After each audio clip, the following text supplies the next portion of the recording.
ஹாய்ங்க. Welcome back to my channel. இன்னைக்கு நான் home மேக்கர்ஸ்க்கு நிறைய இருக்கக்கூடிய பிரச்சனைகள், நிறைய பேர் இந்த விஷயத்த ரிப்பீட்டடா சொல்லிட்டே இருப்பாங்க. அது என்னன்னு பார்த்தீங்கன்னா, மன அழுத்தம், ஸ்ட்ரெஸ்ஸு. இத பத்தின ஒரு சின்ன சின்ன கருத்துக்கள இன்னைக்கு நான் உங்களோட ஷேர் பண்ணிக்க போறேன். வாங்க வீடியோக்குள்ள போயிரலாம். இப்ப கல்யாணத்துக்கு முன்னாடி பார்த்தீங்கன்னா, கண்டிப்பா இப்ப இருக்க ஜெனரேஷன்ஸ் 90ஸ் கிட்ஸ் மோஸ்ட்லி பெண் குழந்தைகள், பெண்கள் எல்லாமே வேலைக்கு போயிட்டு தான் இருப்பாங்க.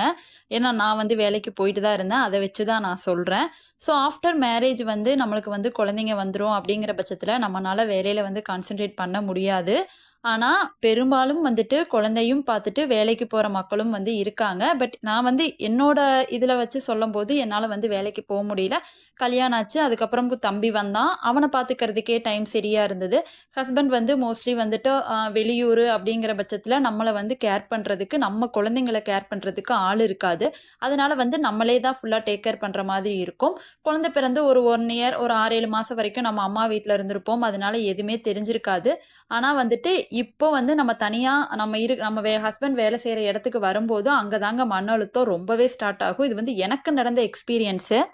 அதுக்கு ஃபர்ஸ்ட்டு நம்ம நம்மளோட மைண்ட ரொம்ப ஃப்ரீயா வச்சுக்கணும். யாராவது ஒருத்தவங்க நமக்கு அட்வைஸ் பண்ணுவாங்க. அவங்க பண்ணா தான் நம்ம ரிலாக்ஸ் ஆகும் அப்படிங்கிற ஒரு மைண்ட் செட்ட கம்ப்ளீட்டா சேஞ்ச் பண்ணிருங்க. என்ன ஆனாலும் இதுதானே, இத விட எவ்வளவோ இருக்கு அப்படிங்கிற மைண்ட் செட்டுக்கு நீங்க தான் வரணும்.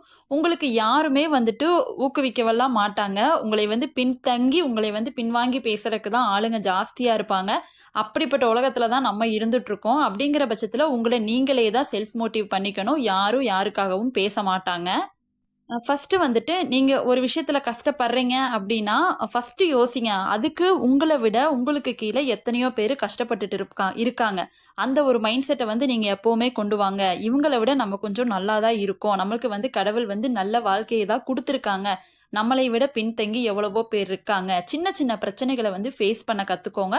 பெரிய பிரச்சனையா இருந்தாலுமே அதிகபட்சம் எத்தன நாளைக்குங்க இருக்க போகுது? ஒரு 2, 3 நாள் போகும். அதுக்கப்புறம் கடந்துட்டு நம்மளோட ரெகுலர் ரொட்டீன நம்ம பார்க்க ஆரம்பிச்சுருவோம்.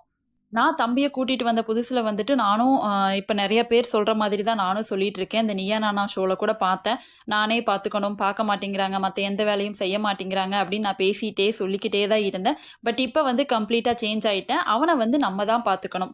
நம்மளுக்கு இப்ப நம்ம சமைக்கிறோம், குழந்தைங்கள பார்க்குறோம். அத தாண்டி நமக்கு ஒண்ணும் பெரிய வேலை இல்ல. இத விட சமைச்சுட்டு, குழந்தைங்கள பார்த்துட்டு வேலைக்கு போயிட்டு வர ஹோம் மேக்கர்ஸ் எவ்வளவோ பேர் இருக்காங்க. வொர்க்கிங் வுமன் சாரி எவ்வளவோ பேர் இருக்காங்க. அவங்கள கம்பேர் பண்ணும்போது நம்ம பரவாயில்லன்னு தான் நான் சொல்லுவேன். நம்ம டைம் மேனேஜ்மென்ட் எடுத்துக்கணும். ஒரு விஷயத்துல ரொம்ப ஸ்ட்ரெஸ் ஆனீங்க அப்படின்னா, உங்களுக்கு என்ன விஷயங்கள் பிடிக்குமோ, அத பண்ண ஸ்டார்ட் பண்ணுங்க. நான் இந்த ஸ்ட்ரெஸ்ஸுனால தான் யூடியூப் ஸ்டார்ட் பண்ணேன். அதுக்கப்புறம் சரி மணி ஏர்ன் பண்ணலாம். நம்மளும் ஹார்ட் ஒர்க் பண்ணலாம்.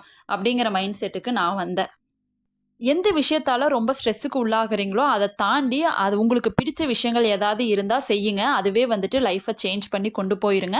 அண்ட் என்னோட வீடியோ புடிச்சிருந்தா மறக்காம என்னோட சேனல சப்ஸ்கிரைப் பண்ணுங்க. நான் டெய்லி விளாகு, அதுக்கப்புறம் சின்ன சின்ன ஃபங்ஷன் எங்க வீட்ல என்னென்ன நடக்குமோ, அது எல்லாமே நான் உங்களோட ஷேர் பண்ணிக்கிட்டு இருக்கேன். அண்ட் தேங்க்ஸ் ஃபார் வாட்சிங். ஸ்ட்ரெஸ்ஸ விட்டு வெளிய வாங்க. இதுதான் என்னோட